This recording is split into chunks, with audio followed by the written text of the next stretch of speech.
Okay, all right, all you crazies, back aboard Chianti. Round 2, I thought there'd be 10 crazy people that want to refit boats, but apparently we got at least 20.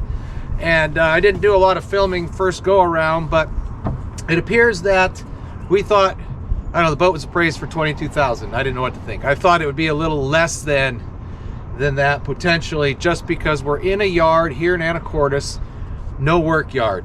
I mean, somebody could probably tinker and try to get the engine freed up, but gonna have to be moved to one of the other yards here in town to address the frozen engine question.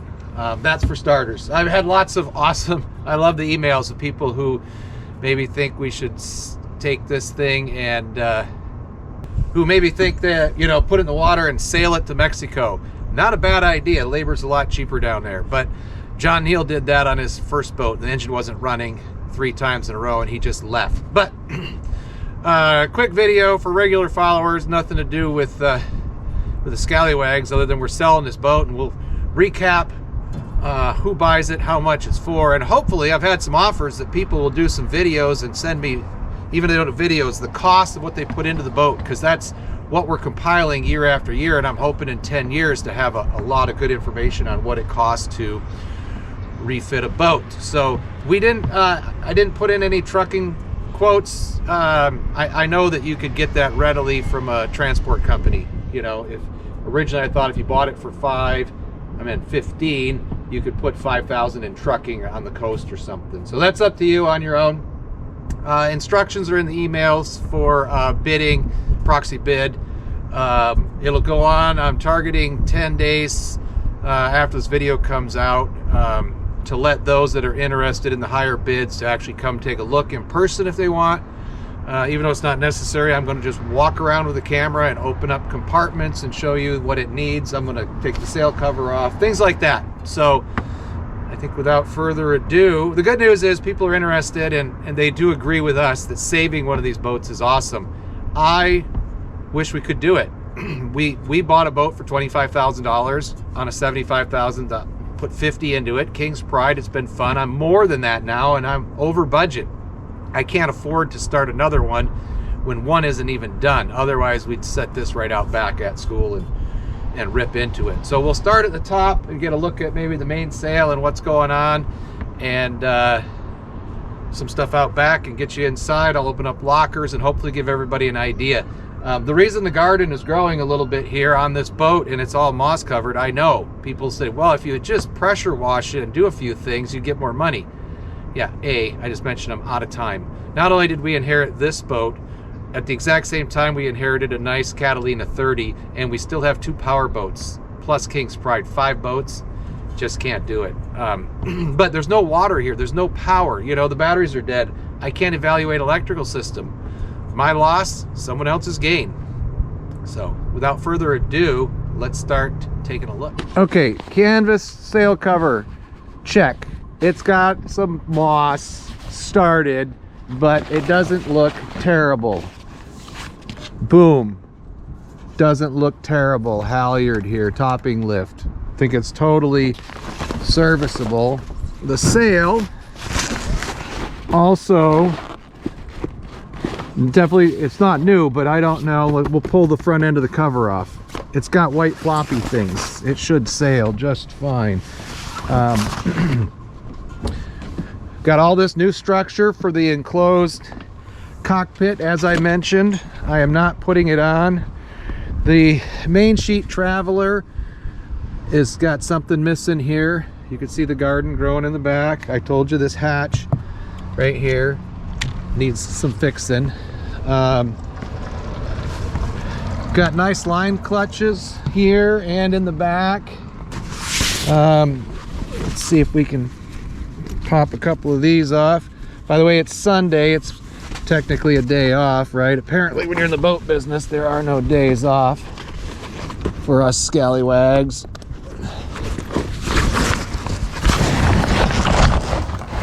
Okay, well, there's something missing. Batten pocket end or something, I don't know. Looks like it's an original Crealock 37 sail, so I'm not pulling it all the way up. question is, does it have sails? Yes, it's got a sail. It's got a spinnaker pole. It's got steps all the way up the mast. And the mast appears to be in really good condition. Painted white, but that's definitely not looking original. Yacht broker reported it was not original rig, but I don't, once again, I don't know. The beauty of a 37 Crealock is those chain plates are all external. None of those through the deck nonsense like we had on the West Sail 39. Good chance that those are going to be okay. We got the Dorades. I already showed you the teak deck that was coming up right here. I mean, I don't know, I'm not falling through. Hard to say. Furlex, got 2 furlers on here. I don't know if this one's a Furlex. What kind is this? Yep, flexible furlers. Old Seavolt windlass that might need some changing. 2 anchors up here, a Bruce and a little Delta style. Seems okay. You know, yeah, the teak's all, the rail needs to be redone. Looks like all the lines led aft back into the cockpit. We do have the traditional bronze 2-speed Barrett bronze winches. Those are beauties. Those could be cleaned up for sure. Some old fenders, I could throw those in the dumpster for you if needed. A couple of propane tanks. This is an old Yamaha 20, reported as whatever, old 2-stroker. It does have a barbecue grill, stainless steel, Fortress stern anchor. Here's our monitor, self-steering gear. I'm not sure where the top part is. I assume it's on board. Maybe we'll see it in one of these compartments. Classic abandoned boat. We got lines and 2-stroke oil, a deck brush, God knows what. Yeah, fabulous. Over here, let's see what we got in here. Looks like some more life jackets and who knows what stuff. This side is stuck. Let's see here. Stand by.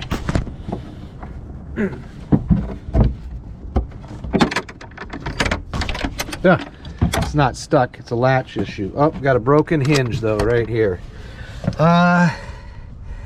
Yeah, some more engine oil and some old hoses and lines, and there might be some treasures in there. Who knows? Okay. Bilge boards. In this locker, we've got a whale gusher, probably a bilge pump, batteries, coolant reservoir, some other lines. Looks like some free diesel fuel, 5-gallon jug. No guarantee there's fuel in it, but it's a fuel jug. Other side, it's got a Raymarine Autopilot, it looks like. Must be a below deck unit. I don't see a drive up here. Old apparent wind indicator. That's underneath, that's inside of the boat. Okay. I don't know, I'm probably forgetting something, but yeah. Oh, and it's got a, I'm not going to see very well into the sun, but we've got a old Furuno radar, but it's got a radar pole, and we've got the little bracket here, which is to help you get the outboard motor on and off. Outboard motor does not turn. Could use some lubrication, I bet. Okay, hopefully, let's go inside. The lighting isn't too terrible.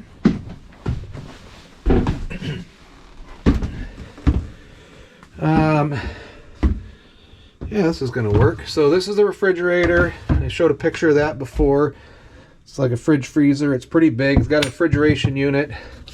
We've got teak drawers, doors. The galleys seem pretty okay. They all seem to open and close. Some sort of ventilation hose there. Hella fan, you know. Bilge pump switch. More hoses. Looks like, I don't know why it's got two spigots. It probably has it's got 2 foot pumps, so I'm assuming it's got a saltwater wash down. Looks like we got a couple of pumps in here. These look a little like they've been sitting for 10 years. So I would plan on a couple new pumps and some hoses, but that's where that stuff goes. Gimbaled 3-burner. I don't know what manufacturer that is. I'm gonna put the garbage can custom back in there. Huh? Even comes with some coffee cups free of charge. And look at that, the solar vents still working. Maybe that's what helped keep it relatively dry in here. Big teak post here. Opposite is the chart table. There's some polyurethane floor finish. Might need, I don't know if it's any good. We've got a chart table here. Our electrical panel here. And I'm doing like a surveyor does. I got no tools. Looks like it's got a remote for the Autopilot, an S100, some birds, VHF radio. They got a way to get rid of seagulls. Back here I see a Magnum inverter control panel, so we probably have a Magnum inverter. Not gonna be able to see back there. Let me get a light. Awesome old GPS. Let's see here. Impromptu. This wasn't what I was planning on doing today. Oh yeah, Magnum inverter and a universal spare parts kit. A couple, 3 more battery boxes, engine spare parts. I don't know what that bag is. That might be a, I don't know, Redden bag. That might be a Spinnaker. Who knows? Okay. Deficiency here. These, there's something stiff and they don't close quite right. So the GPS was doing a fabulous job of holding that right proper. You got yourself Weems and Plath barometer clock. Here's the radar on a little swivel mount. Not bad. Port lights. We mentioned it had some leaks. These are sealed with silicone on the outside. You know, the wood on the sides here is not terrible. I'll keep zooming around here. I made sure, so it looks like something leaked here. Could be battery juice out of that old CD player. And I sat next to the worst, what I thought was the worst of the leaks, so you could see it in my first video. And the headliner is loose back here. Gotta be one of the decks or port was leaking. That's to be addressed. The fold down table is here. Salt and pepper shakers. Upholstery doesn't look terrible. Never even opened up underneath here. I'm scared, you know. Could be one of these murder shows. Just storage. Okay. Not terrible though. Sorry about the video. It's hard when you go fast and you're by yourself, but it should give people an indication. More joinery. The headliner, it's got a zipper here, but you know, it's original. It's old. Yeah. But up here, we've got a couple of cabinets. Got some more canvas stuff here. No idea.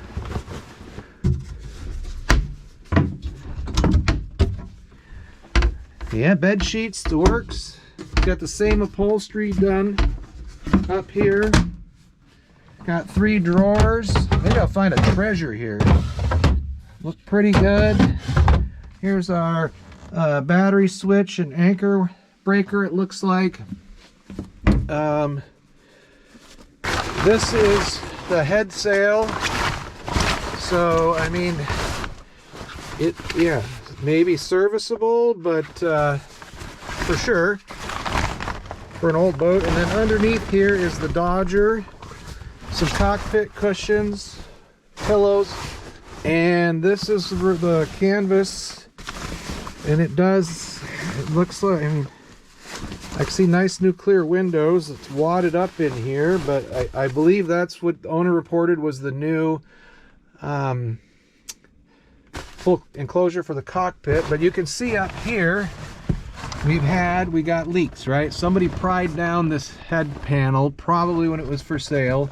I've had lots of questions about the deck. It's definitely a cord deck, I believe, from Seacraft.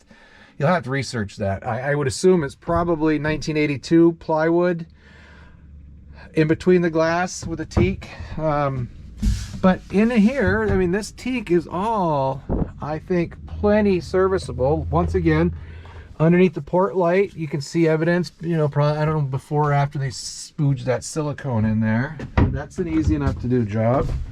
We've got the head door here, and in the head, pump toilet, little seat to sit on. We got another one of the solar fans working today with the sun, and a little mirror. Fire extinguisher. Yep. Okay.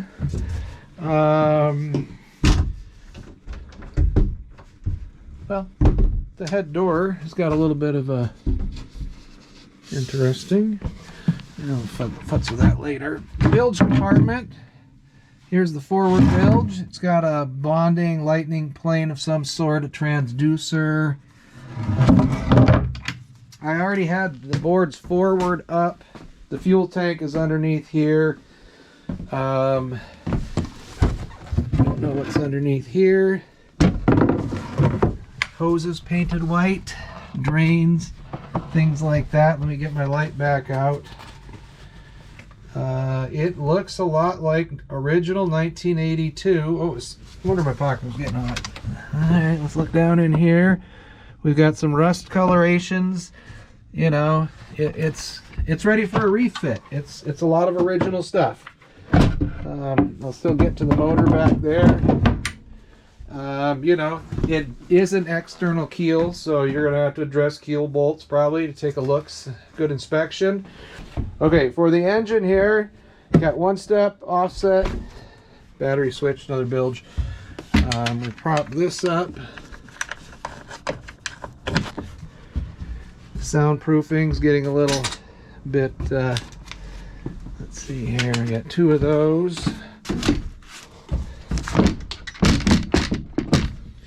Three of those little hooks. All right, in the engine compartment, you can see soundproofing needs to be redone.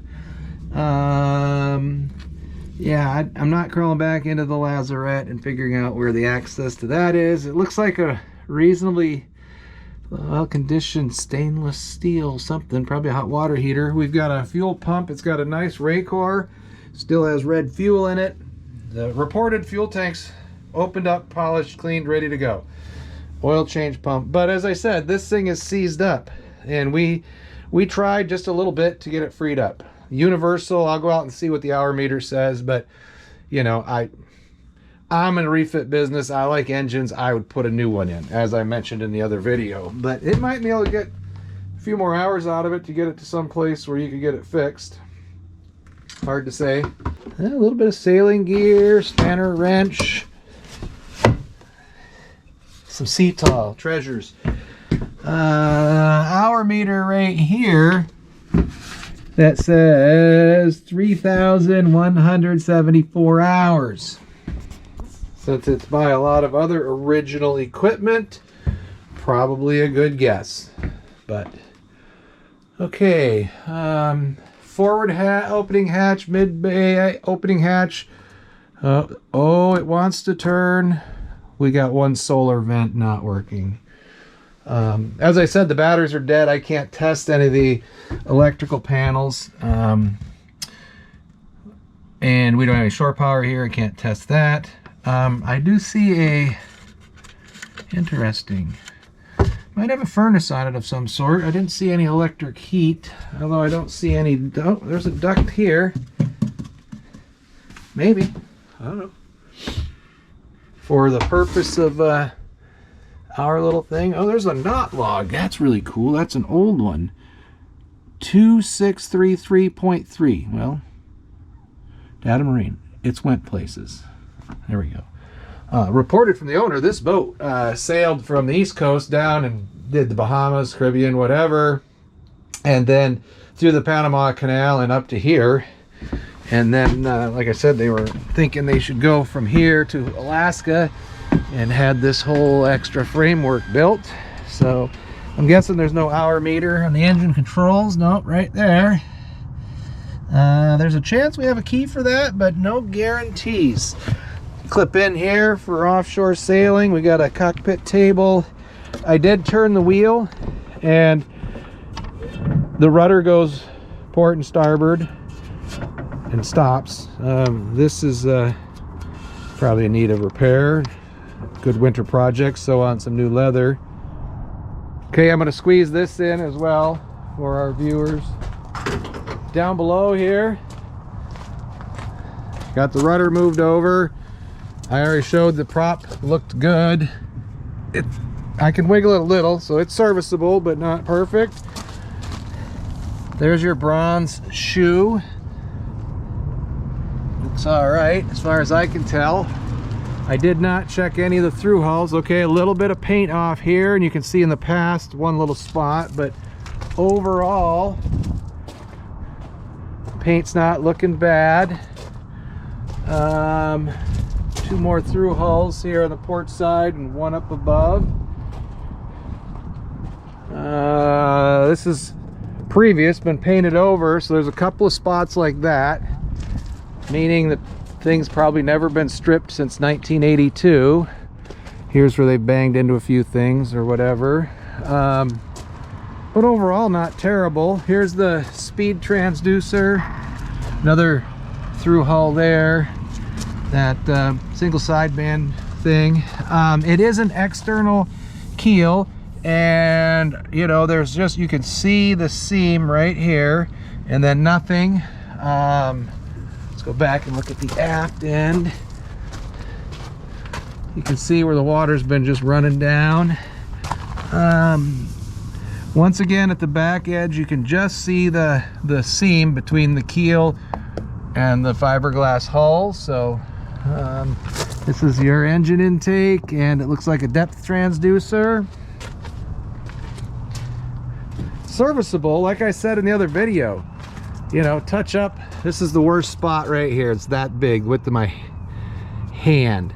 But I mean, I don't see why you couldn't touch up the bottom paint on this with a new motor in it, do some pressure washing and sanding and stuff like that. Dig out all these compartments. Looks like it even had a TV antenna up there, maybe below the radar. Yeah, that's all I know. Glad somebody's gonna save it. Wish it was us, but circumstances. Let's use the money from this to finish up King's Pride. So thanks for watching.